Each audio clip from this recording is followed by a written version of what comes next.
California, here we come. Race number 2 of the 2010 season brings us to the West Coast, Auto Club Speedway. 2 miles of slick, fast asphalt that has lately been the house of Roush. As they have won the last 5 spring races here, they have dominated this particular event. But it was a former Roush driver who stole the show last weekend at Daytona. It was a first for Jamie McMurray with the biggest race trophy of the year. But today is a reset, even for the 500 winner. So climb aboard, strap in, and get set, everyone, for NASCAR Race Day. Built by the Home Depot, coming to you from Auto Club Speedway.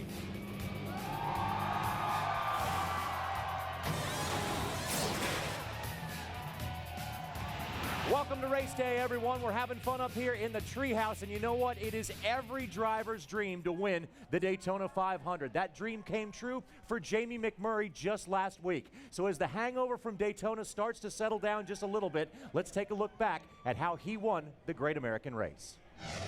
The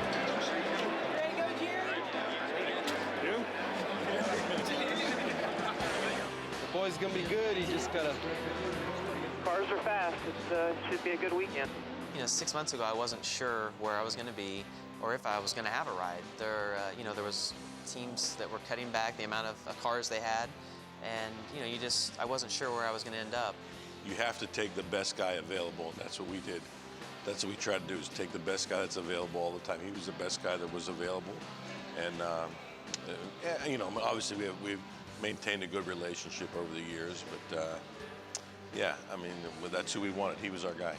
When Sterling was driving for me for many years, and when Sterling got hurt in Richmond, I'm the one who suggested Jamie, because I watched him in the trucks, and I said to Chip, I said, we need a guy for a race or two, so we put him in a car in Talladega.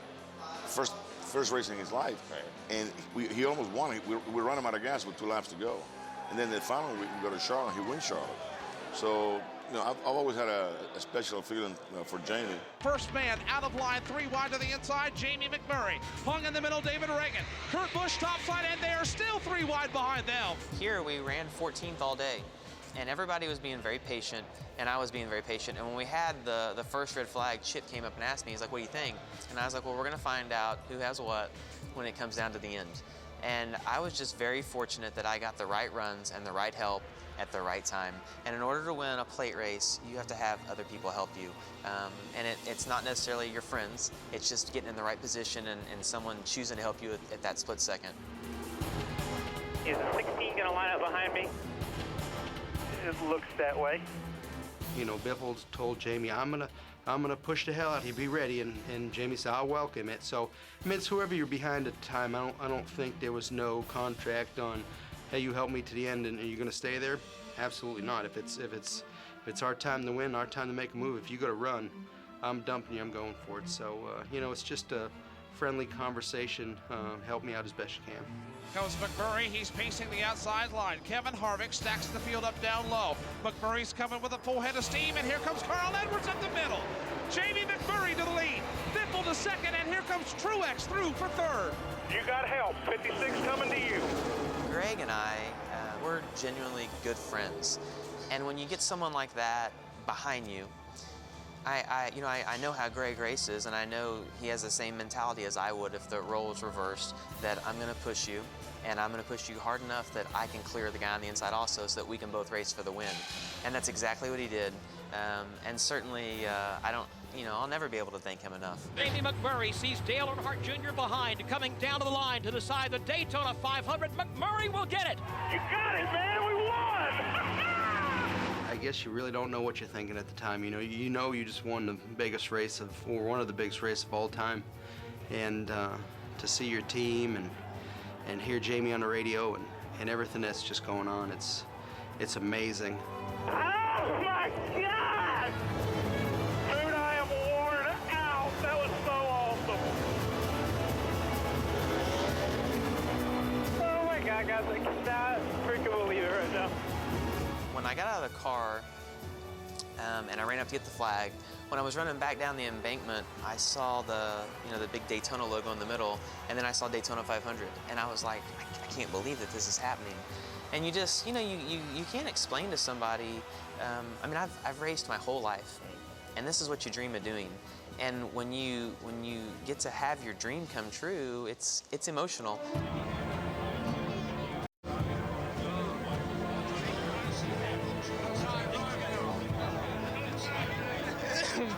It's unreal.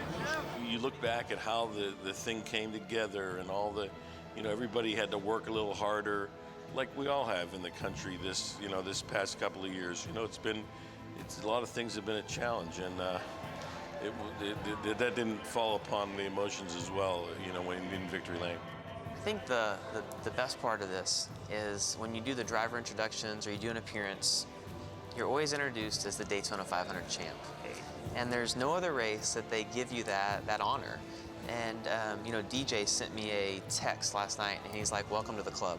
And I thought, how cool is that for to get to be a part of this, guys that have won the Daytona 500. And what a race that was for Jamie McMurray. And Jamie, let's try this. Daytona 500 champion, Jamie McMurray, welcome to race day. Congratulations. It's got to have been a heck of a week for you. It has. It's been probably the busiest week of my life. But you know what? It's so much fun to go around and have all the media interview you and be excited to to talk to you and have such just good things to say and talk about winning the Daytona 500. I've said it probably 1,000 times this week, but it was my dream, to be able to win that race. And gosh, it's so gratifying. I heard something you said over the course of the weekend about all the cool stuff you've done this week, but you said to get to the racetrack and have all your peers and competitors come up to you and congratulate you. That was one of the most, the coolest parts about winning the Daytona 500. Yeah, I mean, you just, these are the people that you want to impress the most, the guys that you're racing with and the guys in the garage. And, to have all them come up and say, congratulations. And I thought the coolest part was that they didn't just walk by and shake my hand, like it was literally like they wanted to stop me and like really express how they felt. And that meant a lot to me and gosh, it's just really cool stuff. Well, unfortunately in NASCAR, you're only as good as your last race. So if you got a chance today to make some history or, that Daytona 500 may be a thing of the past, but you guys came back, qualified up front, got a pole. Can you make it 2 in a row? Well, our car is not as good as we need it to be right now. The 42 and the 48 were a little bit better than us. But I ran a little different line yesterday, and I feel really good about my car. It's just after you win the Daytona 500 and you come here and you sit on the pole, if you're not the fastest, you're just utterly disappointed. So our Bass Pro Chevy's got to get a little more speed in it. But with the way the rain and the weather is right now, the track's going to be a little different. So I feel pretty good about it. I just don't know that we have a car right now that's capable of winning. Well, they got 500 miles to work on it today. It's been a great week for Jamie McMurray, Daytona 500 champion, qualified up front this weekend. Not just the one car, but Earnhardt Ganassi Racing as a whole is on a roll right now, JR. They are meaning business in 2010. Hermie, thanks a lot. Back out here at the speed stage, want to welcome in our good friends Kyle Petty and race car driver Kenna Wallace and several hundred of our best friends out here at Auto Club Speedway. What a great day. This is an awesome day, race fans, and let me tell you why, because it is the most exciting time in California history. Why? 2 big storylines. Can Jamie McMurray, the Daytona 500 winner, can he continue his winning ways? He's already on the pole. He's having great practice sessions. And there's another driver from El Cajon, California, the number 48 of Jimmy Johnson. He broke apart at Daytona, but he is fast in every practice session. Can Jimmy Johnson back it up and come here and win again, Kyle? You're sitting so Kyle, low. are you at the little kids table? I'm riding low in California, baby. What you talking about? He's a low. California. I knew there was method to your madness. Okay, I'll bring my seat up. Okay, I'm sorry. No, this is a huge race. I think this, we come to Daytona. Daytona is an event unto itself. The season starts at Daytona, but the heart of the races we run, the mile and a half, the 2-mile racetracks, that's what California encompasses. We go here, we go Vegas. This is where we're going to see how the season begins to shake out. And I'm going to tell you what, after we're looking at Daytona, I don't think it's going to be much different from Daytona. The cream rose to the top at Daytona, and I think it's going to rise to the top here today. Another big winner at the Daytona 500 was, of course, the fans who stuck in till the end. It took almost 6 hours to get there, but the finish was definitely worth it. New rules implemented by NASCAR were made for the purpose of getting a green flag finish, and they got it. Oh, they got a great finish. And what was really amazing to me as you go back and you watch that is if the first green-white checkered had completed, you had one winner. Second green-white checkered, you had another winner. Third one, you had another winner. It was 3 different scenarios that could very easily have played out. And that's what the fans want. When it comes down to 500 miles or whatever the race length is, you want to see who has the best shot at that time, late stage race. And each one was a little bit different. So I was excited about it. I debate with all of you throughout the United States. Talk to me. I'm telling you, it was the most exciting Daytona 500 ever. I thought the one with Kevin Harvick and Mark Martin was the biggest one ever, but this one had drama. We had potholes in the racetrack. We had rain all week. We had a race to the finish. We had Dale Jr. back on top for Junior Nation. Tell me, talk to me. I'm telling you, I think it was the greatest Daytona 500 in history. It definitely was a good one, no question about that. But to pave or not to pave, that was the big question after the pothole herd round the racing world came up at Daytona and caused for about 2 hours and 40 minutes worth of red flag conditions. Daytona has announced that they will try with reinforced concrete to patch those holes instead of repaving the racetrack, and that comes to the delight of many race car drivers, Kenny. Well, a great press release given by Daytona, ISC International Speedway Corporation. They said, look, our engineers have been involved. We've surveyed the whole track. What we've decided to do is put in a 6-foot patch of concrete. Kyle, there's talk of them repaving the track in a couple of years, though. Yeah, you know, and if they repave, that's fine. But what's really cool, and let me tell you this, potholes are doing commercials now. Potholes showed up at Daytona. They didn't show up at the Super Bowl. They didn't show up at the NBA playoffs, baby. And you know what? Eventually they're going to run out of Bondo when going around to the teams, and more on that later. But we got to take a quick break here on NASCAR Race Day, built by the Home Depot. We are on the West Coast at Auto Club Speedway, and when we come back, we'll talk about the Roush domination of this racetrack. NASCAR Race Day is built by the Home Depot. More saving, more doing. That's the power of the Home Depot. And brought to you in part by eHarmony.com. Are you ready to fall in love?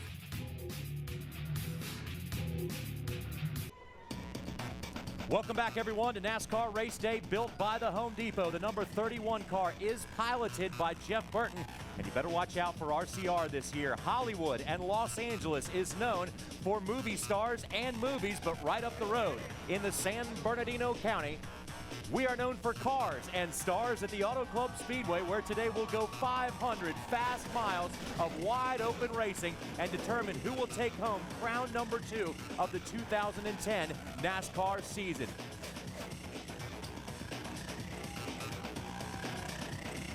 Welcome back, everyone. We're having a great time out here at the Speed Stage. And right now we're going to send it inside and check out what our good friend Wendy Venturini is working on inside the garage. Wendy? Well, good morning on the West Coast. Good afternoon on the East Coast. It's a cooler day here at the Auto Club Speedway, but nonetheless, we have Daytona in the book. So everyone's talking about what's the buzz in the garage. Well, what a lot of the crew members are talking about is Earnhardt Ganassi Racing. Of course, Jamie McMurray wins the Daytona 500, and more importantly, his teammate Juan Pablo Montoya has been off to a great start as well. Now, in speaking with Brian Patty, crew chief for Juan Pablo, he says, listen, we are only one race in. After today at California, there's 24 more races to go. Talk to me in August. They don't want to be known as a one-hit wonder. Well, what has changed at Earnhardt Ganassi Racing? And Brian Patty told me about October of last year, they put the 42 and the 1 car exactly on the same level playing field. These are the exact same race cars with teammates, and it's really helping them improve the notes. And when I asked him specifically what they've changed, he said, attention to detail. That's what's changed at Earnhardt Ganassi Racing. Now, of course, it's not the only team that there's been buzz so far in 2010. For another team that's shown improvement, let's head over to my good friend and new uncle, Hermie Sandler. Well, thank you, Wendy, and you're right. You know, Hendrick Motorsports has set the bar so high as far as Jimmy Johnson winning 4 championships in a row, and Richard Childress Racing at the end of 2009 and early 2010 are showing that they may be ready to step up to the plate to challenge. Now, Jeff Burton finished 2009 with a string of great runs. Kevin Harvick should have won Atlanta. Even Casey Mears had a great 5 or 6 races of 2009. Well, this year they scaled back to 3 race teams, and they have really come out of the box in a good way. 2010, they had all 3 cars finish in the top 11 last weekend in Daytona, and all 3 of their cars qualified in the top 15 for today at Auto Club Speedway. So they may be finding out quickly that sometimes less is more, focusing on 3 teams and getting that competition level up for all 3 teams. And so far, so good for Richard Childress Racing, JR. Hermie, thanks a lot. Two things we can say pretty much for sure about any race season. First of all, a good Daytona 500 does not a turnaround season make. And also in the terms of Richard Childress Racing, you cannot keep a good team down for long. But Kyle, it's a long haul, as Juan Pablo Montoya had said before. We got a long ways to go before the chase. And you know, I found that interesting listening to Wendy. Attention to detail. You know, we talk about working hard. Everybody talks about how hard they work during the winter.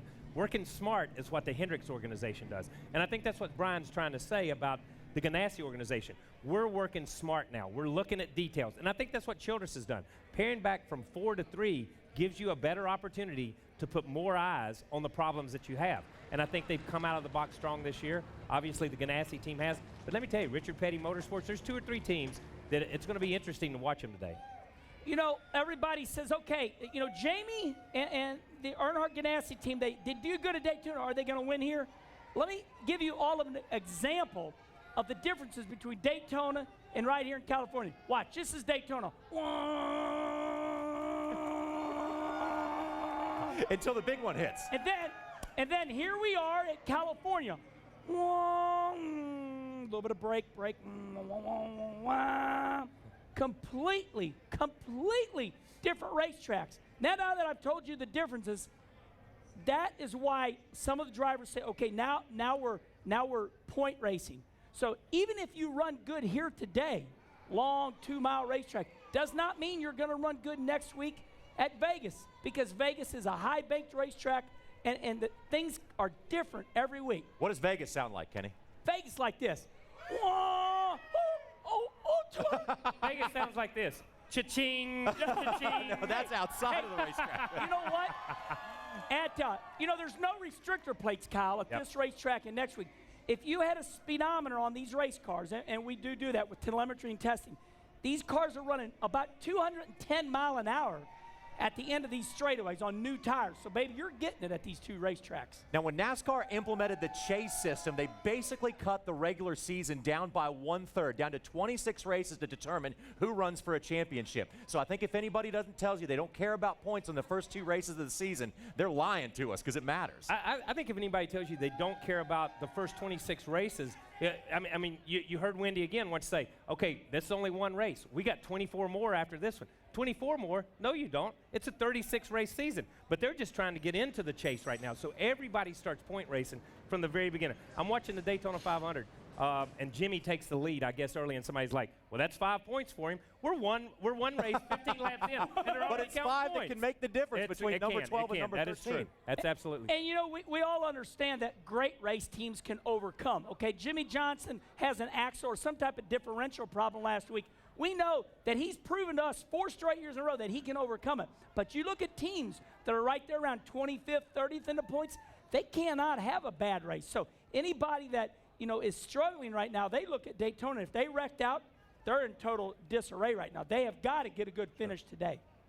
When we come back to NASCAR Race Day, built by the Home Depot, we're going to talk strategy. We're also going to talk to a past winner of this race, driver number 9. And you know, they call us a bunch of twits up here, but we're going to talk about tweets and how that has changed stock car racing.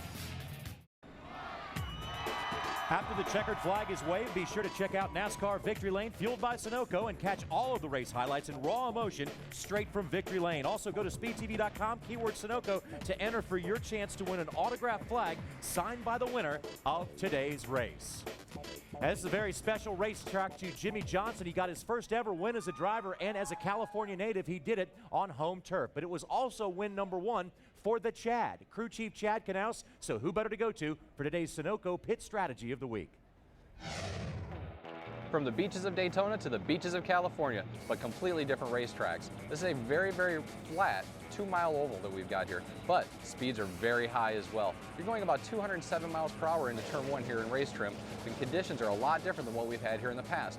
This tire that Goodyear's brought is completely different. It's got a lot less stagger, but it also has a right side tire that seems to be wearing just a little bit more, putting a lot of rubber down on the racetrack. That really comes into play when you start to figure out your fuel strategy. You can go just under 45 laps in a Sunoco fuel run, but the thing is the tire fall off seems to be extremely high. And as the groove opens up and the drivers start to go way up onto the racetrack, your fuel mileage gets even worse. So you're really going to have to be smart come the end of the race, because I can promise you the important factors are going to be fuel mileage, track position, and who has the best tires. Chad, thanks. Now, in a crew chief's perfect world, you would have your tires give out just when your fuel gives out. That would be great. That would be easy, but then it wouldn't be much fun if you could do it that way. So what is the difference between a fuel run and a tire run? That would be Daytona, okay? Yeah. When it all, but you know, what happens is, Chad talks about tire fall off, and what that means is I get new tires. I can run really fast, and I begin to slow up a little bit, and maybe in the first 10 or 15 laps, I only slow up maybe a quarter second, a half second. What Chad's saying is basically these tires just drop off, man. And when these tires drop off, you start feathering that throttle. You get on the gas, off the gas, the car changes. You got to go up to the top of the racetrack. It's a longer distance around the racetrack, which affects fuel mileage. Right, and this has been a calculated move by NASCAR and Goodyear for your benefit, race fans. Back in the day, 15 years ago, you would see the guys go at it really hard for 5 laps, and all of a sudden, like that. And then all of a sudden, some guy might get ready to get lapped, and he'd say, look, my car is junk, I need tires. And then they would pit again for tires, but still had 20 laps of gas left. For your viewing pleasure, NASCAR and Goodyear said, hey, let's change this around. Let's get it back like the old days. We're learning from the past. And Kyle, I just really think tires wearing out is good for the show because the chassis really show up. It's incredibly good for the show. We used to see guys that would only take gas and no tires. Now you've got to take both, and a lot of times you got to take tires before you take gas. You know, there are 7 drivers that hail from the great state of California in today's race, but there are also 2 drivers who call the state of Washington home. One is the Biff, Greg Biffle, and the other is Casey Kane, who's standing by with Wendy Venturini. Well, thank you, Johnny. And a lot of times we hear about tire talk. Who better to go to than the drivers, let alone someone that tire tested here in December. Casey, you were one of those guys that did the tire test with the new tire here at Auto Club Speedway. What are your thoughts on it? How is it reacting to the racetrack this time around? I think it's better. I think the tire that Goodyear chose definitely has more grip than the other tires did last year. The tire I tested on here was even better than this tire, and they told me that's what we were using. I have no idea why we're not using it because it had good grip. You could race better with it, and it had really good wear. So I don't know why we didn't use the tire they said we were going to use, but they decided to bring one that I guess Jeff Burton tested. Now, when you get on the racetrack, it's always new as the track continues to age each time we return back to a racetrack. How has California felt differently from the time we were here in the fall and the seams and the way the track has moved around a little bit? I would say it's pretty similar. I think the track itself hasn't changed much. It's still really wide. There's a lot of racetrack. The thing that changes the most here anymore is the bumps. They seem to get a little worse each year. But I think it's good. It's a great track for wide, lots of racing. You know, and I think the tires is a big part of it. You get us a good tire, we'll be able to run side by side, and the racing will be a lot more exciting. I know there was a lot of talk about the Ford engine for 2010. I know there's been some changes with it, and whether you're going to run it. Daytona, you guys look strong. Does that give you confidence in what can happen for the remainder of the year? It gives us confidence, you know, but Daytona doesn't mean a whole lot for the majority of the season. So we ran strong there. The car and the engine, everything was really good. They prepared well. And I look forward to today. You know, we see how we can run with our Budweiser Ford here. And this race, Vegas, Atlanta, once we leave these 3 tracks, I think we'll know kind of where we stand for the season, hopefully. All right. Well, good luck today. And, of course, Casey Kane starts 4th today and won here back in 2006. He knows how to get around the Auto Club Speedway. Johnny? Wendy, thanks a lot. Good bet Casey Kane could add another win to his record here at California. Now, technology has changed the way they set up the race cars and the way we watch the races. But how has technology changed the way drivers associate with their fans? We'll talk about that when NASCAR Race Day, built by the Home Depot, rolls on.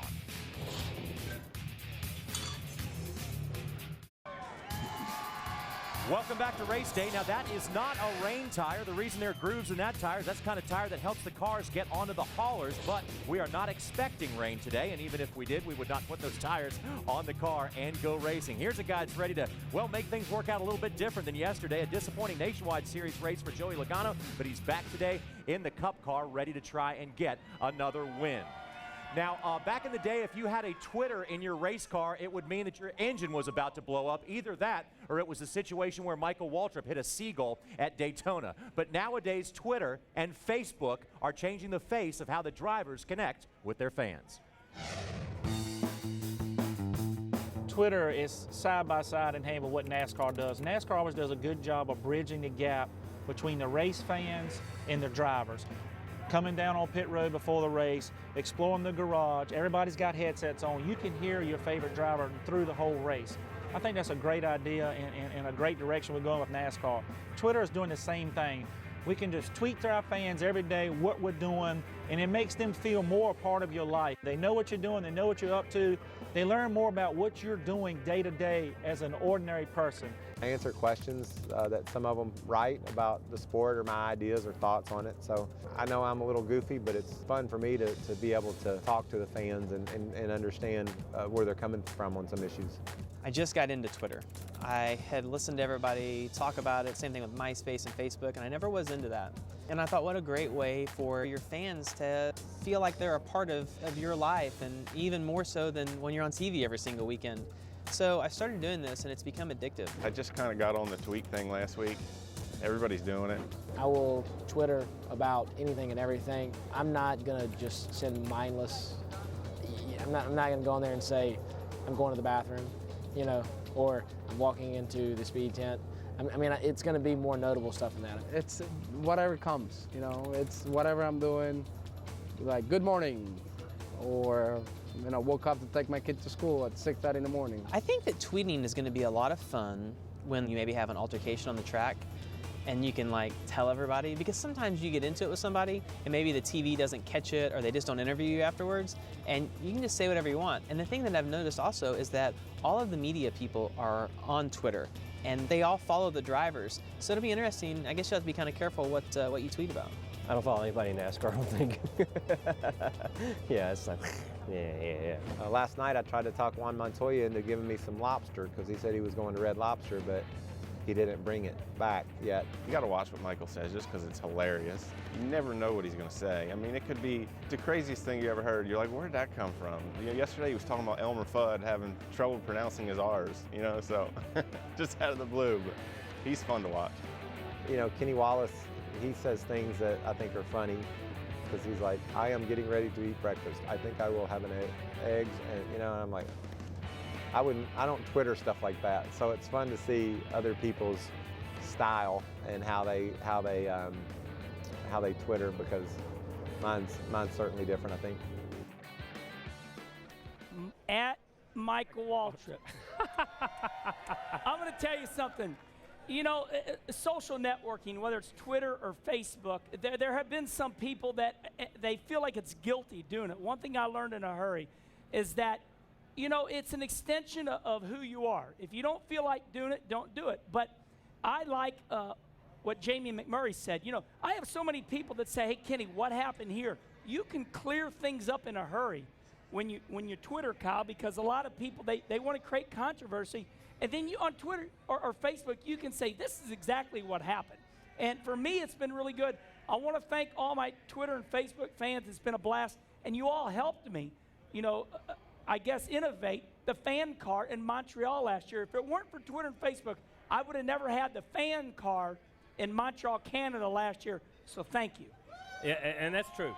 Kenny used Twitter and Twitterville better than anybody has, because he went out and did something and used it to help him with what his career and what his goals are. And I think that's where Twitter, I call it Twitterville. That's Johnny's trying to get on Twitter. He's not been on Twitter. He is.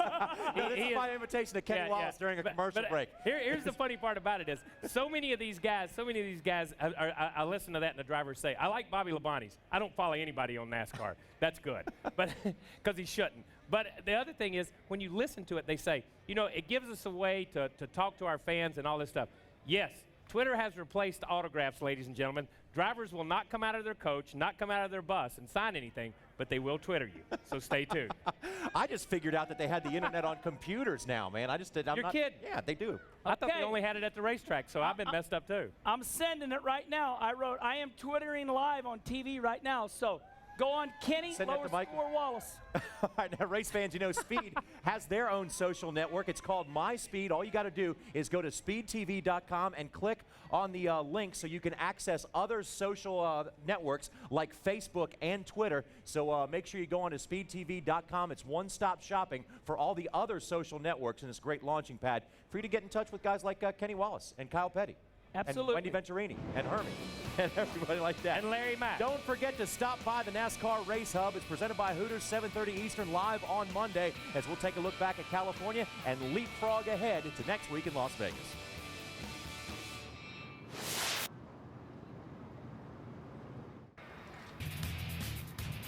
And welcome back to NASCAR Race Day here at the Auto Club Speedway. Don't be too alarmed. Yes, those are rain covers being placed on the race cars here in the NASCAR Sprint Cup garage area. The rain has started to sprinkle here in California. Now, the forecast for today had rain coming a little bit later on in the afternoon. If you look at start time is 3 o'clock Eastern, there was 10% chance. We were hoping to get about halfway before the rain started to fall here in Fontana, California. Unfortunately, drizzles have already begun here this morning. I think it's going to stop and it's going to clear up, but we'll see if we can at least get the race started and hopefully get halfway. We're joined by Jeff Burton now, who I'm sure is a weather forecaster of sorts himself. You've been checking this out. What do you think, my friend, of what's happened? This just threw a wrench in our plans. We were not expecting this. No, we weren't expecting this at all, but it is what it is, and everybody has to deal with it, and it makes a long day. But you know, what I think is going to happen is we're going to have a little shower here and there, but everything's going to be okay. That's what I'm hoping happens. All right, I say 1.5 races in. We'll be 2 races in after today. 6th in happy hour. We've talked at the top of the show about RCR turning things around. What are your thoughts this early on? Well, it is a long season, and I think it's important not to judge everything on one race and a practice. And you know, we have made some gains, no question, from where we started last year. Whether we're where we need to be or not, we really won't know that for a little bit. But again, the 48 looks fast, the 42 looks fast. You know, they were fast here last year, so I feel like we're chasing them just a little bit, but we're much closer than we were at this point last year. What do you think about this racetrack this time around in the spring? Casey told me that the bumps are getting a little bit worse out there, the seams, and we know this is a wide racetrack. There's a lot of room for racing. How do you think that's going to affect you today? Well, I think a lot of people found the outside to be favorable yesterday, and that's something that we don't always see. We see some guys that always like the outside, but yesterday I saw a lot of people that like the outside. So that's going to make a big difference. Now, if everybody starts running the outside, then that doesn't work anymore. But you know, this is California. It's a long racetrack, a lot of corner, and you know, that tends to make a variance in speed. And I think we'll see that again today. But you know, this tire feels a little better, a little more comfortable. I think the cars look more stable than they normally do here, and I think that could bode for good racing. Now, earlier on race day, we were just talking about race car drivers getting into social networking, drivers being on Twitter. However, you were busy this morning reading to kids, which seems a little bit of an important gesture on your part. Tell us what happened this morning. Well, there's this racetrack has a kids group where you can join through the racetrack. And so I went out this morning and read to the group of kids. What I didn't know, though, was that there are a lot of adults out there, too. I expected just to walk into a room where there were a bunch of kids. I didn't know we were going to be on the stage reading to all the fans, but it was fun. It was a good book. And, you know, I have 2 children, and my daughter now, I don't really read with her because she's 14, but my son, he's 9.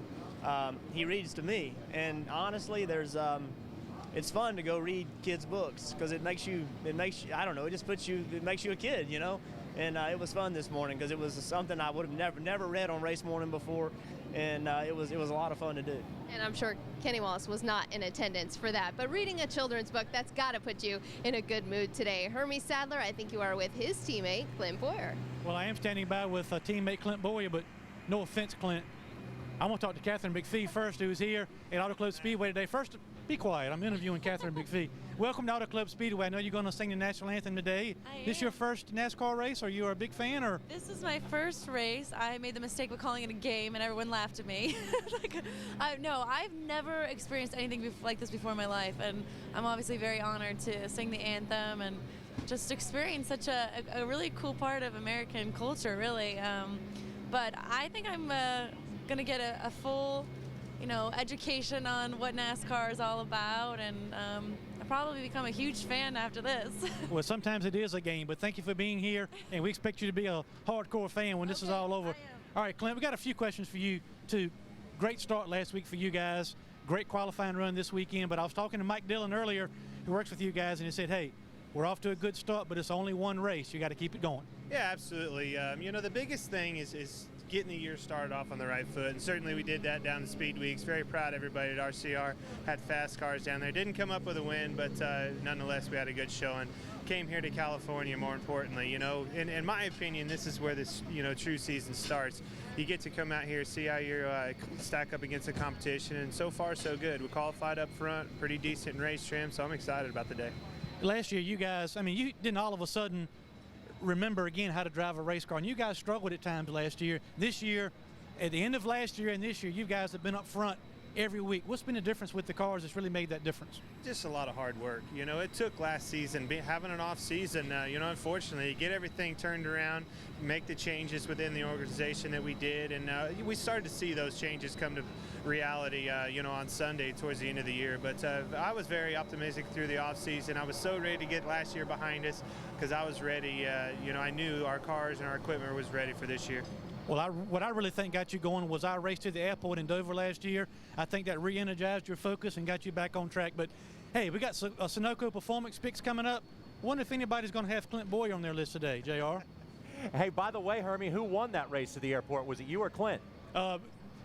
Clint clipped me a little bit on the way to the airport, but I'll give you a quote from Tony Stewart. It's a lot you can buy for $7 on renter's insurance on your rental car. I tell you You just spun me out with Catherine. As soon as you were done, she didn't even stick around for me to give her a tour or anything. She just left. So thanks a lot.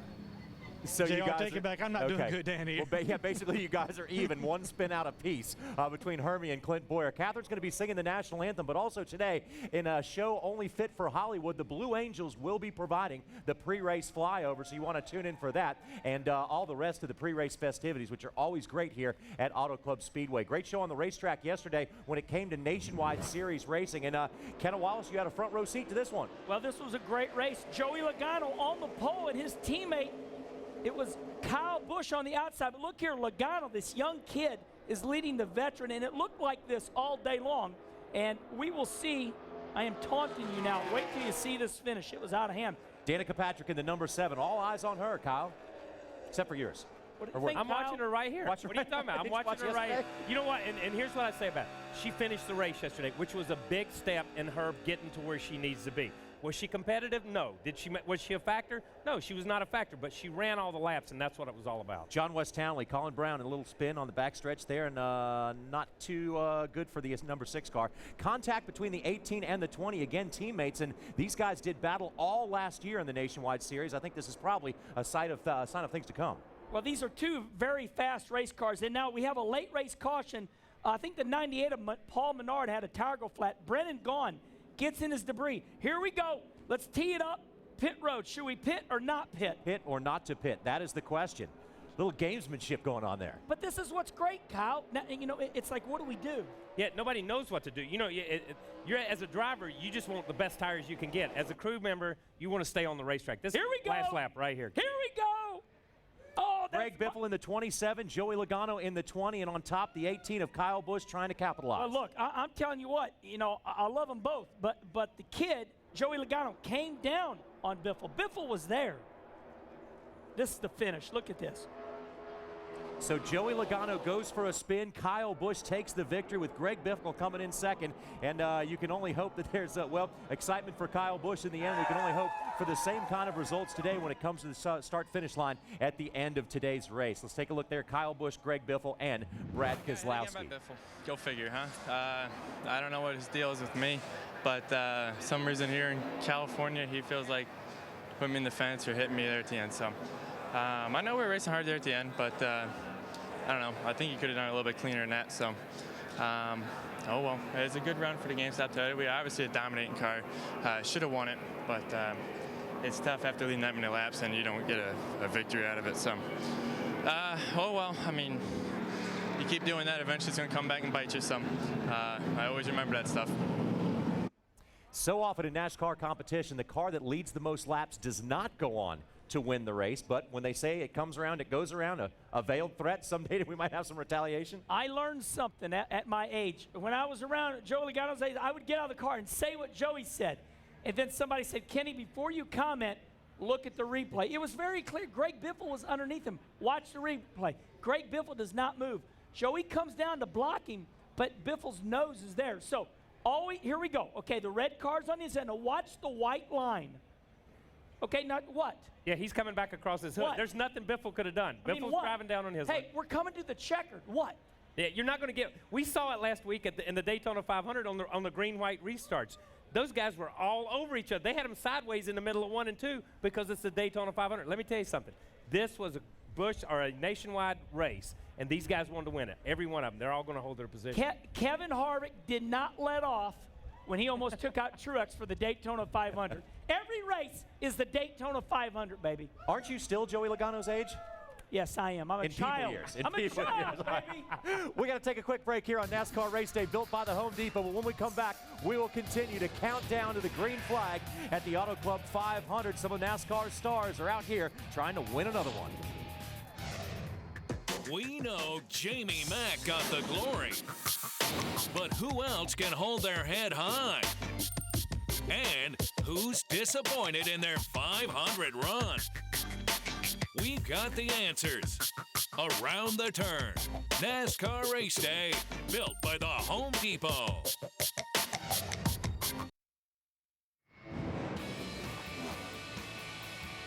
Save $100 on the Atlanta Motor Speedway Speed Fanatic Ticket Package, which includes start-finish line seats for Cup and Truck Series races, as well as pre-race pit road access. Order yours today. Visit speedtv.com, keyword promo, and click on the Atlanta Motor Speedway link. Now, one of the many great things about coming to the racetrack is, of course, the food, especially out here in California. Here at Speed, we have our own racing chef. His name is Nicky Morse, so let's see what he's cooking up.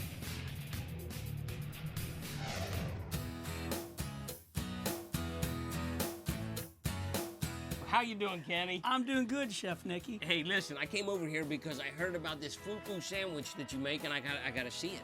Oh, it's awesome. It's called my Missouri Redneck Sandwich. We've got ham and cheese with a little bit of mayonnaise, but since we're uptown now, I toast the bread. It's wonderful. Let's see it. Here we go. What we do is we take these two, now they're really nice pieces of bread, and we go to this toaster that I've had for about 20 years.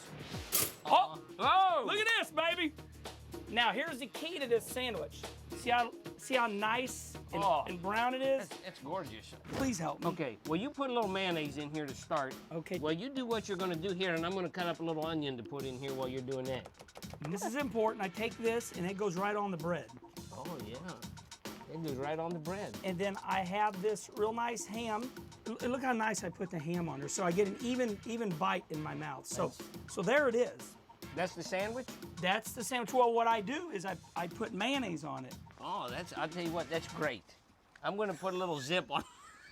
I love it. I'm gonna put a little zip on your sandwich. Is that okay? All right. I'll tell you what, I got a little red onion diced in here in your mayonnaise. Okay, here, you grind up a little pepper. All right. A little pepper in there, and just a little bit of salt. Put a little horseradish in there. Okay. I'm gonna put some grated jalapeno in there. Jalapeno? Yeah. Woo!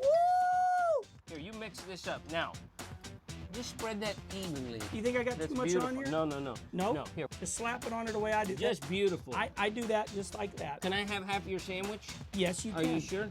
Whoa! Okay, what? You're good. I just wanted half your sandwich. You're good. You have taken my Missouri Redneck Sandwich and you have upgraded it. It looks nice now. Can I eat it now? I'm definitely gonna eat it. No lie, that is really good. Thank you, Chef Nicky. Thank you. Wow, really, really good. A simple sandwich, now it's like gourmet food. That is good. So, Kenna Wallace, only you would have a gourmet chef in your motor coach and you make a ham and cheese sandwich. Here's the key. In Arnold, Missouri, we used to use bologna and cheese, but now we went to ham. In South Boston, they make bologna burgers. Yeah, well, yeah, bologna's good too, but listen, Chef Nicky's got a great show coming on. He's gonna, he's probably gonna check out Kyle and see what kind of food Kyle likes. The cheese goes right on the bread. That's the quote right there. The cheese right here. I'm not even too sure what to say after all of that. As the cooking goes on here at the track, there's some guys down there at those transporters really know how to cook up some grub on the grill. I'm hungry. Is it time for lunch yet? Yes. Let's eat.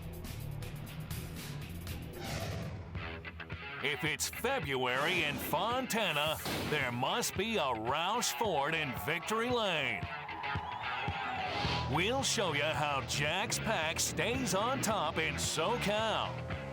And if they can take the lead today. Straight ahead, NASCAR Race Day, built by the Home Depot.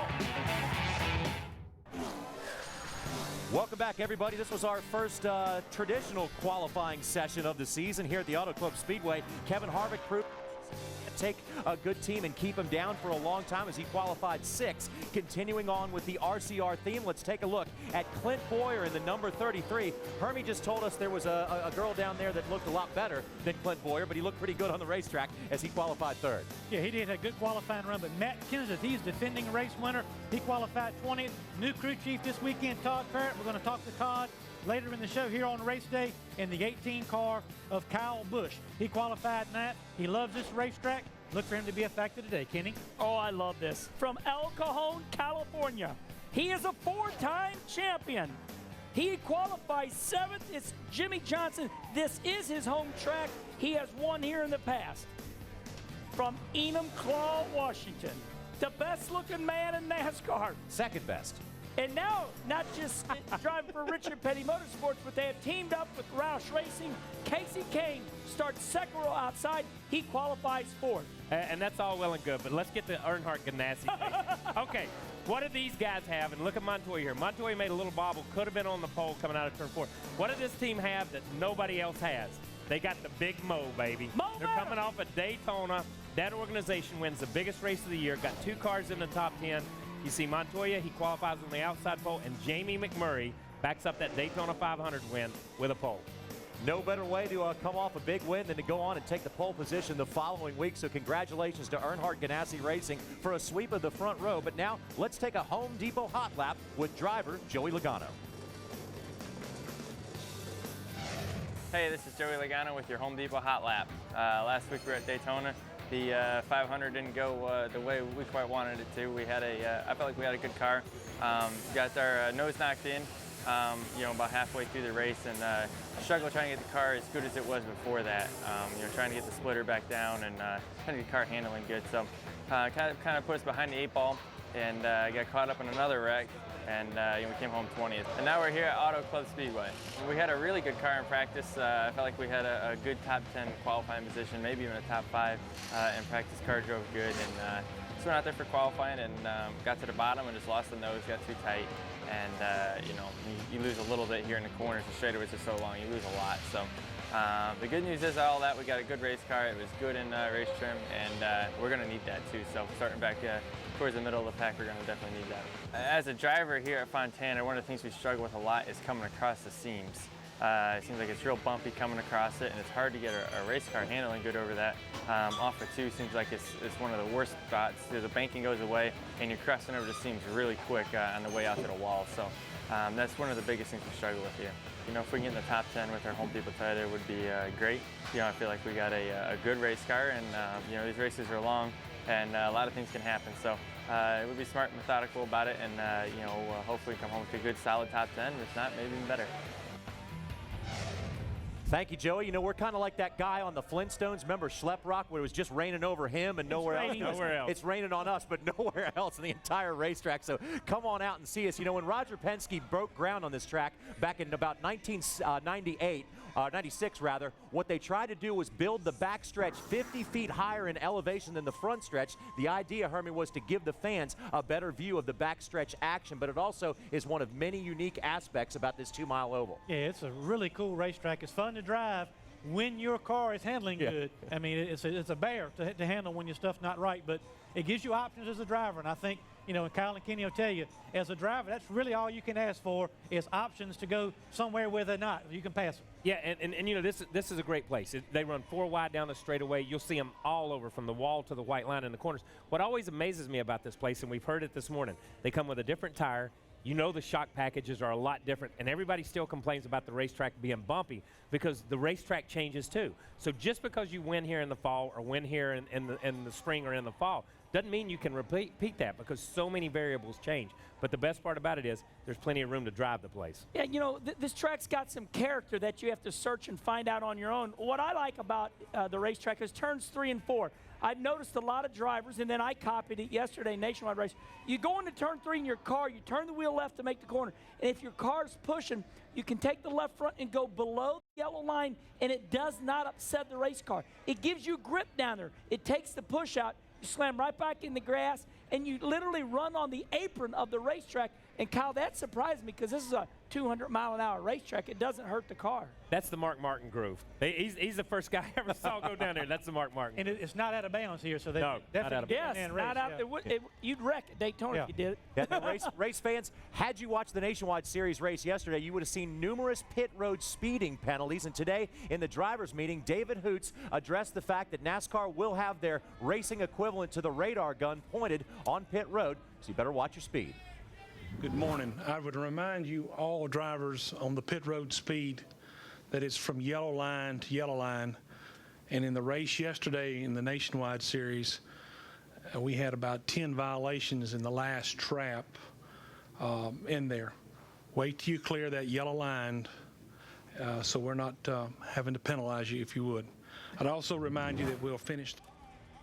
And what David was about to say, you also wanted to remind the race fans and the drivers as well that we will finish under the new green-white checker rule, which provides for a potential of 3 green-white checker finishes. Now, last week in Daytona, there was a little bit of confusion. There were actually only 2 attempts at the green-white checker because the first one was actually the last 3 laps of the race. That was green-white checker anyway. That was 200 laps right there. But the last 2 were what we could see in the future. It's pretty exciting. Yeah, and we thought that during Victory Lane. We were doing the Victory Lane show. We thought it was just 2, but everybody was referring to it the 3, and we're idiots enough as it is, so we believe anything. Yeah, we just believe whatever they tell us. So that's the way it went. But still, that's hard to believe that you had green-white checkered right at the very, that was still regulation. You had 2, and the Daytona 500 had the potential for 1 more green-white checker. I raised my hand in the NASCAR. I was the only driver to stand out yesterday, and I never do that. I always wait till the meeting's over.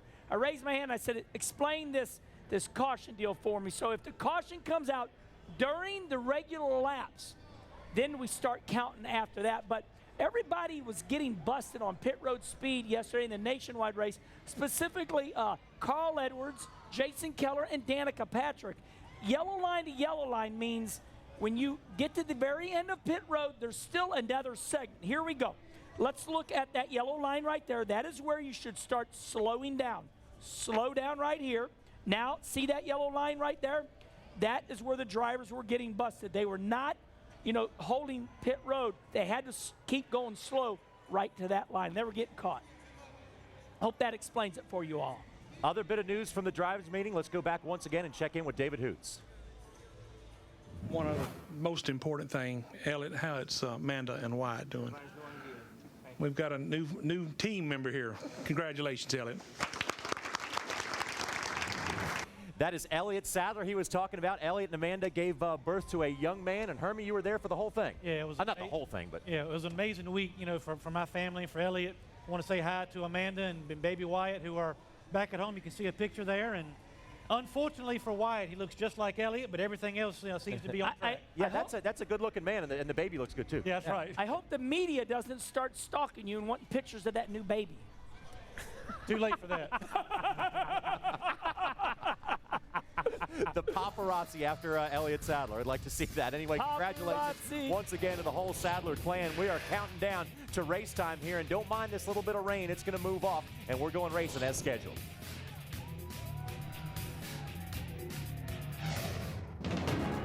A new pairing made a surprise run last Sunday, and that 500 finish had to feel good. Nobody getting by Martin Truex Jr. as he leads. We wired up the 56's top dog in Daytona, and we'll let you hear the highlights. Coming at you, NASCAR Race Day, built by the Home Depot. It appears as if Martin Truex Jr. feels right at home in his new ride at Michael Waltrip Racing. Last weekend at the Daytona 500, the number 56 finished P6 in the Great American Race. We wired up crew chief Pat Trison, and he takes us through the Daytona 500.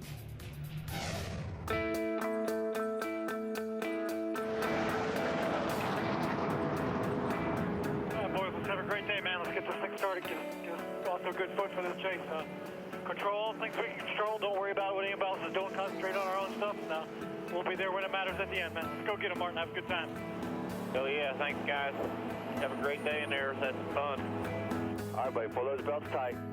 You ready to roll? Your car's coming off. 43 of the world's best drivers, more than 30,000 horsepower, about to be unleashed to the Great American Race, the Daytona 500. Ready? Green, green, green. Everybody's rolling, 2 by 2. Truex started in the 14th position, Mike. Right now, he has motored his way forward to the 5th spot. The pit stops have been absolutely fabulous. He's thrilled with the way the race car is running. This is a very, very good run for a driver with a brand new team and a new crew chief. 5, 4, 3, 2, 1. Right here, 4 tires again.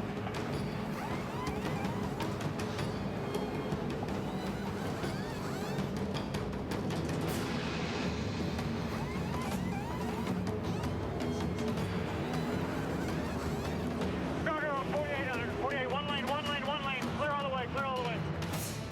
78 laps to go, under a break here for track repair. God knows how long it's going to take. Crazy. Putting Bondo in it. That's going to come right out. I ain't never seen Bondo stick to blacktop. 1 hour and 40-minute red flag for track repair, but here we go, back under green. Martin Truex Jr. has been lurking around the front here, Larry, the last little bit, just for that break we had, and here he is sitting there in 3rd spot. That car looks pretty strong. Be coming inside, but that's okay. We're in a better line here. Caution. Don't know why. Caution. The yellow is out. This may be, again, for the asphalt down between turn 1 and 2. It was hard to get traction out of that pit box. Oh, we'll put some more stuff down. I'm surprised they didn't just paint a yellow line, start from turn 1, and just work it up the track and go around it. So the rule stays the same, where you can't go below the yellow line. Waiting for the epoxy patch to set up, and just as soon as that cures and hardens, they'll release the cars back out on track. NASCAR just came on the radio and said that the patch was good. So, I mean, I'm sure it looks good now. We'll see what happens after cars go through it. Pace car is in, green flag, green-white checker. Here we go. Oh boy, that 56 got a great restart. And he's got Harvick pushing him when they took the green flag. Harvick trying for the bottom. Made it! He tried to put the block on him, but Harvick was there. When Truex came down in front of him and got squirreled up and took all his momentum. And I still run. I just got hung out a little bit. That's cool. We're good shape. Too bad. Coming down to the line to the side of the Daytona 500, McMurray will get it. He will win the 52nd running of the Daytona 500. Good job, guys. Good to be. You know, I wondered about the combination of Pat Tryson and Martin Truex Jr., what that would be like if they were able, you know, if they would work well together. I think my question's been answered. I think a lot of questions have been answered. It's been 7 days since the Daytona 500. Martin Truex Jr. joining us on Race Day, watching that video clip with us, and you just said, shaking your head. But you guys got to be proud of what you guys accomplished between you and Pat Tryson. Yeah, really, we are. You know, it was a great first outing for us with the Napa Toyota, and you know, we had a shot to win. And when you go to Daytona or Talladega, the plate tracks, really all you can ask for is have a shot at it, put yourself in position, and hope that things work out. And they didn't for us, but we had a great run. The car was strong all weekend, and had a lot of fun working with all these guys. Now, Pat Tryson is one of the easiest guys to get along with, but I was in the hauler with you guys, and it seems like you have known each other for years, and watching the communication just now with you guys, laughing, joking, very laid back. What can you say about Pat Tryson and your relationship so far? Well, so far we've had a lot of fun together. I've got a lot of confidence in him, and he brings a lot of experience to the table. So, you know, so far everything's went really well. Besides, except for Friday here, I think we thought we were somewhere else. But the guys, Pat and the guys, got together yesterday and really did a good job with the car, and felt real good about it yesterday in happy hour and in final practice. So, looking forward to today. That relationship's been great. We just need to keep building and build results, build a notebook, build confidence in each other at the racetrack. So, you know, so far everything's going really well. How has it been at Michael Waltrip Racing? We know he's in the hauler. He's hiding and he's watching Race Day. Little secret there on Race Day. What is he bringing to the table at the racetrack every week, other than a lot of comic relief sometimes? Well, Michael's a great owner. You know, he's passionate about this company and racing in general and what he does. And, you know, just seeing him around a garage, you know, kind of feeling what's going on and taking it all in so he can go back to the shop and make those owner decisions and help us be better as a race team. So he's been an awesome owner. I've really been impressed with what he does and how he does it. And, you know, besides that, he's just a lot of fun to be around. The guys really enjoy him. All right, good luck to Martin Truex today. There you go, Mike. Are you watching in the hauler? He's talking good about you. Martin Truex will start 34th today. That's what he was referring to in his bad qualifying effort on Friday, but the car was good yesterday and should be good for today's race. Johnny? Wendy, thanks a lot. Actually, Mikey's back there tweeting with Kenny Wallace right now. That's what he's doing right there, but I hope he's watching race day as well. Michael just tweeted, raindrops keep falling on my head. That's original. Race fans want to remind you, as the favorites fell in Daytona, Timothy Peters proved he isn't a one-hit wonder. Now the newest truck star leads the field into Atlanta, where everyone runs on the ragged edge. Don't miss the NASCAR Camping World Truck Series live from Atlanta. NASCAR racing since 1997, this Auto Club Speedway has been the house of Roush. Roush Fenway Racing has won the last 5 spring races, including the last one won by Matt Kenseth last year. So what's the secret to the Cat in the Hat success? Mark Martin started in 3rd position this afternoon, comes home first and wins the 2nd California 500. Why are the Roush cars so good at this racetrack? Nice job, boys. Nice job. 6th career win for Kurt Busch. It's an awesome car today. It's just a pleasure to drive that Ford to victory lane. The Auto Club Speedway in Fontana has been very good to Roush Fenway Racing over the past 13 seasons. Green flag, it is in the air and we're underway. And since the spring race moved to February in 2005, Roush's Big Three have been the only ones to call that victory lane home. Greg Biffle may have too much of a margin of comfort here in the closing laps as he leads the way off turn number 4. Jimmy Johnson got held up getting by Kurt Busch. And Greg Biffle will hang on and win the Auto Club 500 at California Speedway. Well, pretty boy didn't get her today. Woo, great job, Greg. Way to have you. Glad we had you in our court today. At one point, you guys had all 5 of your cars in the top 7. All my teammates, we worked so well together, and Kurt gave me a lot of room today. You know, he may have raced a 48, and, you know, may have saved me the win. The next season, Roush hit the trifecta. A repeat performance from the Biff, this time in the Nationwide Series. Mark Martin scored checkers in the Truck Series. And Matt Kenseth took it home in the show. Matt Kenseth in charge as they come off turn 4 down to the line to see the checkered flag. It takes the Fusion to its first win in the NASCAR Nextel Cup Series today, winning the Auto Club 500. We're looking forward to going to California. You know, we tested good in Vegas, and we're hoping everything is going to be good there. And Roush Racing had an awesome weekend in California, so that was good. Kenseth successfully defended his spring win at Fontana in '07.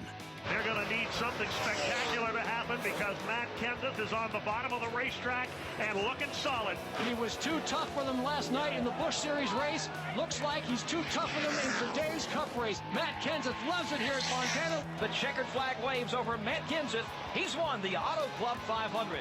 While cousin Carl took his Roush Fenway Ford to victory lane in 2008. Carl Edwards 2 miles away from extending Roush Racing's dominance in Fontana, California. Just smooth, bud. Last lap here. California Carl is on his way off turn number 2. Carl Edwards will bring it in after finishing runner-up here back in September. He will win today in the Auto Club 500. There's your checkered flag, baby. Good job, Carl Edwards. Good job, 99. Yeah, baby. Go. Good job. You guys got me in front again. Give me one more shot. Thanks to the 17's pit crew last season, Matt the Brat was able to stay out front and strike once again. Bring it home, bud. For his 3rd Fontana win in 4 years. I think the Mojo is back. Good job, bud. Yeah! Matt Kenseth has won here in Southern California. And today, the Roush gang are gunning for an impressive 6 in a row in February here at Fontana.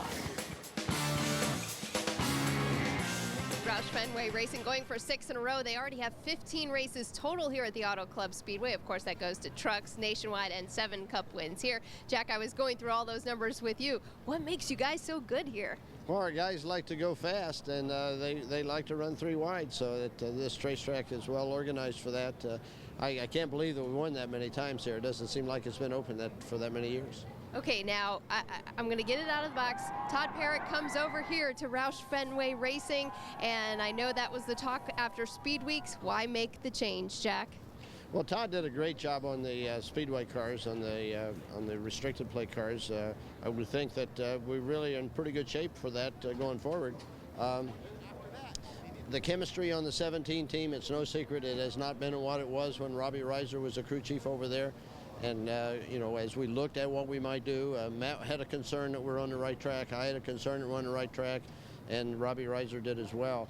And so we decided that rather than wait and stretch it out, we just try to save as much of the year as we could and make adjustment.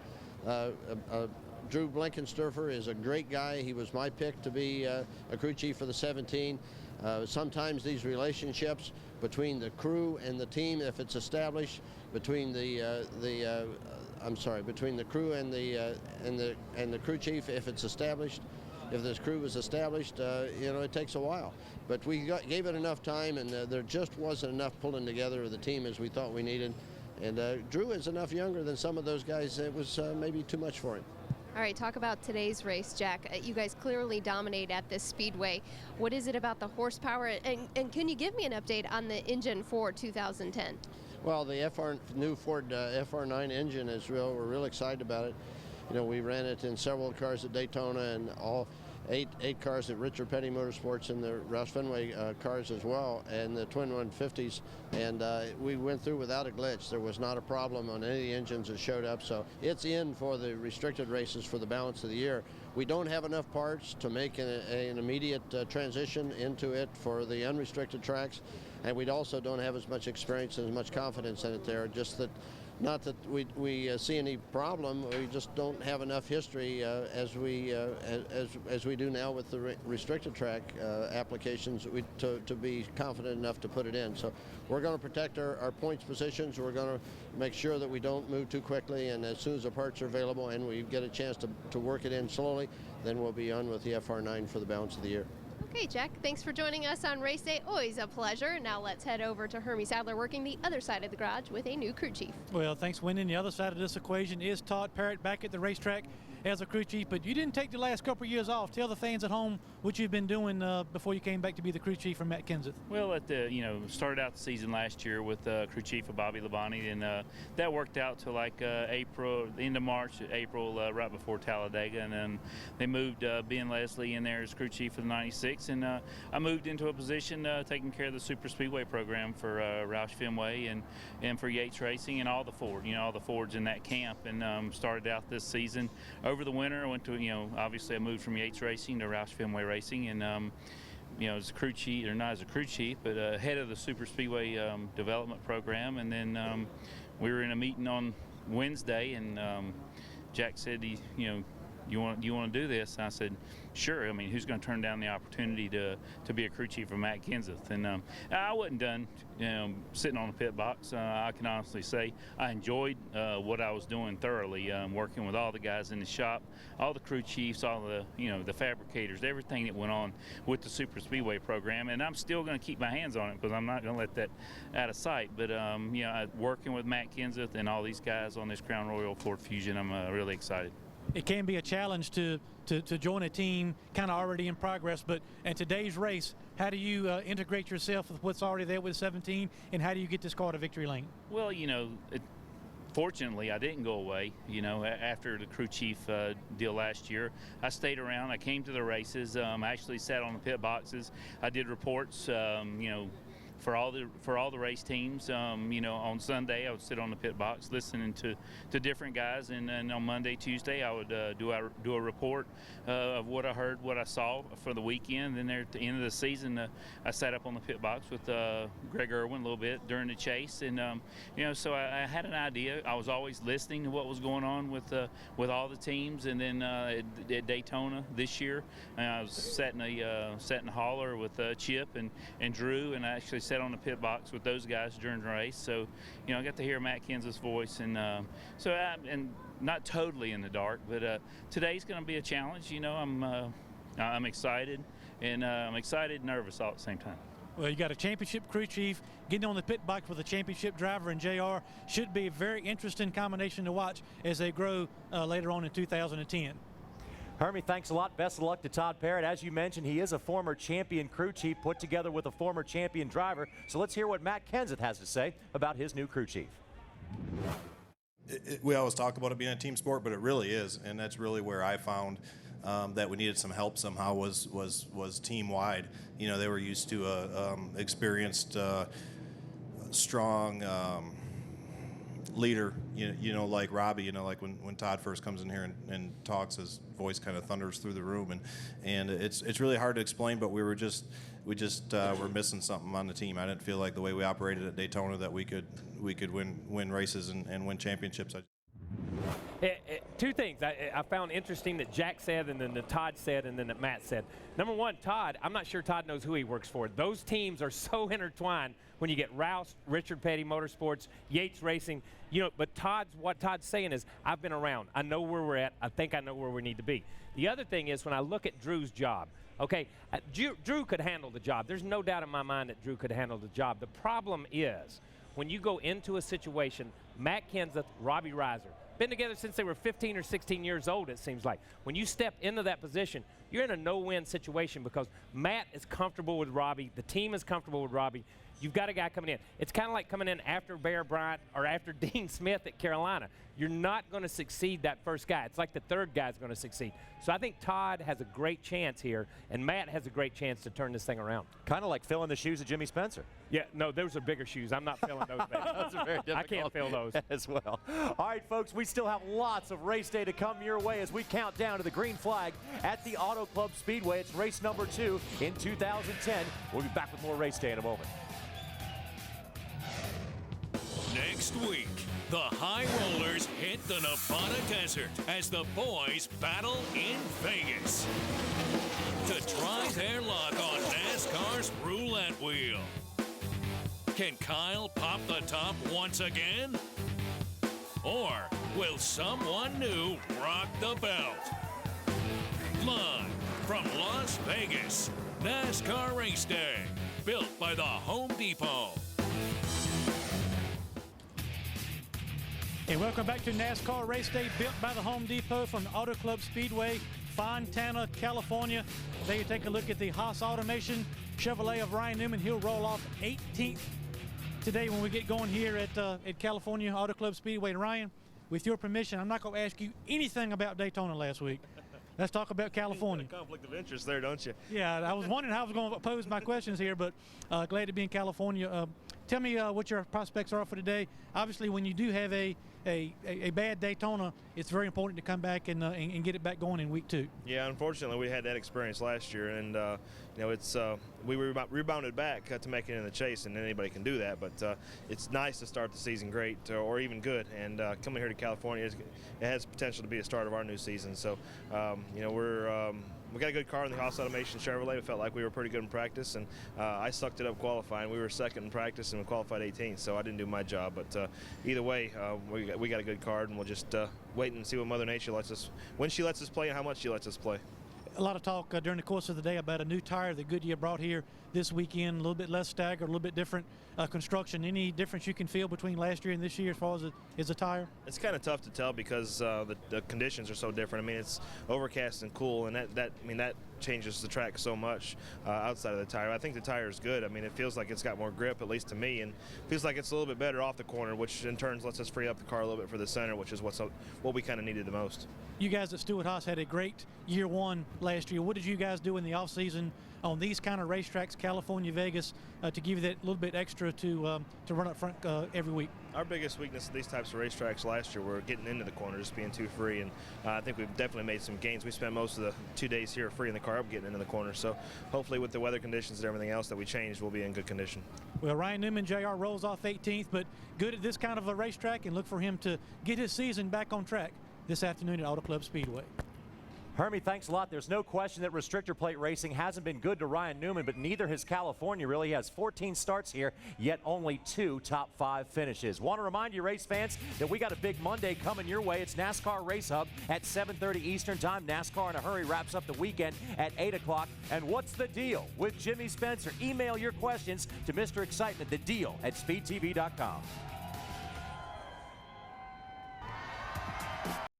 Hey race fans, how would you like to have an official Sunoco racing fuel can? Visit speedtv.com/Sunoco for entry details, official rules, and drawing dates. Now this season, we have changed up the way we do our fantasy picks. Used to pick one driver to win the race, and That was that. But now we have a set of rules that you can participate in as a fan as well by going to speedtv.com. Here are the rules. We've got 3 groups of drivers based on 2009 final standings. Chase drivers 13th through 30th in points, 31st and below. You can't pick the same driver more than 3 times during a game. There are 3 games within the year, spring, summer, and fall. And now we take a look at our standings after one race. And we remind you once again that a bad Daytona 500 does not a season make. Beginner's luck. Beginner's luck with the rookie Beginner's strike luck. Look at that. on the bumper. Not bad. But I'm 101 back, man. That's not good. Kyle, that means you get to start us out. Okay, my picks this week are Jimmy Johnson. In your A group. In my A group. Matt Kenseth in my next group. And Scott Speed in the third group. And here's why I picked Jimmy Johnson. I picked Jimmy Johnson because he had a terrible Daytona 500. Good all week, but he broke something, okay? He doesn't need to rebound because they're that good, but he wants to rebound. He's here in his home state. Jimmy Johnson today. You know what we say, Wendy, when you pick Jimmy Johnson to win a race? Big red the truck, big red right? truck. Captain Obvious. Big red truck, KP. Welcome to race day. I'm just kidding. There will be a week I pick them too. But for this week at the Auto Club Speedway, here are my 3 picks. I'm going with Juan Pablo Montoya in my first pick. The second pick in the second block is Clint Bowyer. And in the third set of picks, it's going to be Brad Keselowski. Now, why did I pick Clint Bowyer? I think he has a lot of momentum coming from Daytona, comes into California with a lot of buzz surrounding the RCR teams. I'm really happy to see what they've improved so far. And of course, we're only 1.5 races in, but RCR is going to be up there, I think. Clint Bowyer is my pick. Hermie Sadler? Well, thank you, Wendy. And my picks are similar to yours. You may have been staring at cheating off my notes in the meeting this morning, but my first pick, Juan Pablo Montoya, has had a good car all weekend. My second pick, Kevin Harvick, and then Brad Keselowski. Yeah, right. I'm copying her now. Brad Keselowski is my C pick, and I'm picking Kevin Harvick for 2 reasons. This car, 29, because it's a home game for him, and because we talked about Twitter earlier. He tweeted that his car was good and he was going to win. Somebody else go. Hurry up. Well, so I don't end up like Hermie. I'm picking Mark Martin, number 5, for my A pick, Jamie McMurray for my B pick, and Reagan Smith for my C pick.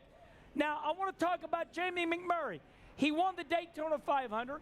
He was 4th in practice here. He got the pole. Jamie McMurray has that guy called, you ever heard of Big Mo? It's momentum, baby. So that's my pick. And JR, are you last? I'm last. But you know what? We sat down after the Daytona 500, made some changes in the organization. I consulted some other board members, and our second race of the season is going to be the best. So we're going to start out by sticking with the Biff. And I love the way the dudes pop up. That's the Biff. Okay. I hate to even call this guy a B-team driver, but it's Kevin Harvick, like Hermie Sadler. I was cheating off of him. There's K-Harv, right there.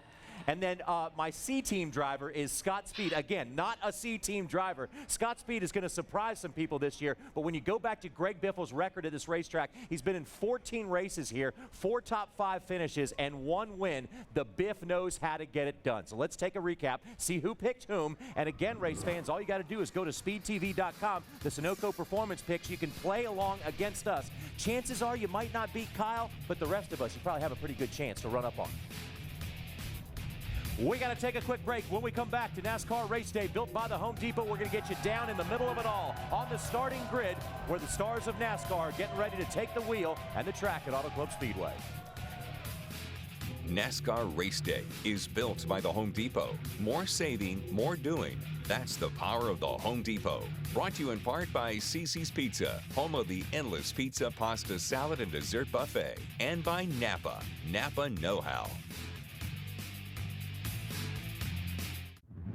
I think the best part of this is when you do the driver introductions or you do an appearance, you're always introduced as the Daytona 500 champ. And there's no other race that they give you that honor. And DJ sent me a text last night, and he's like, "Welcome to the club." And I thought, how cool is that for to get to be a part of this, guys that have won the Daytona 500. Only 34 drivers can say they won the Daytona 500, and Jamie McMurray won his first to start out the season and to prove nice guys can finish first, not only in the race, but also when it comes to qualifying. Jamie becomes the first driver ever to win the Daytona 500 and then sit on the pole for the following race. So congratulations to McMurray as we get ready for race number 2 of the 2010 season. Brings us to this Auto Club Speedway in Southern California, 2 miles of flat asphalt that is flat out fast, and race number 2 of the season pays the same amount of points as the Daytona 500, but once again, it's a totally different beast. Let's go down to Hermie Sadler, who has important information from pit road. Well, thank you, JR. And a lot of people that visited on pit road know that some of the cement in these pit boxes can be very slick, especially under race conditions. And what the teams have typically done in the past is spray a solution called VHT to make the pit box very, very sticky. So when the guys are going around the cars to change tires, they get good traction. Well, NASCAR's come out early this week with a bulletin and says you can no longer use that solution. It's not environmentally friendly as we would like. So what are the teams having to do? Get very, very creative. You can see these guys spraying some fruit punch and sodas and all these kind of things that have sugar to make the pit box sticky. And not only it helps the crew guys, it actually helps the cars when they slide into the pits to not slide all the way through the pit box. So NASCAR's come up with rules, but these guys are finding a way not to lose that edge on pit road. Wendy? Well, who's going to be going to the back of the pack today? It is Denny Hamlin for an engine change. Late after happy hour yesterday, he was complaining the engine was flat at the very end of happy hour.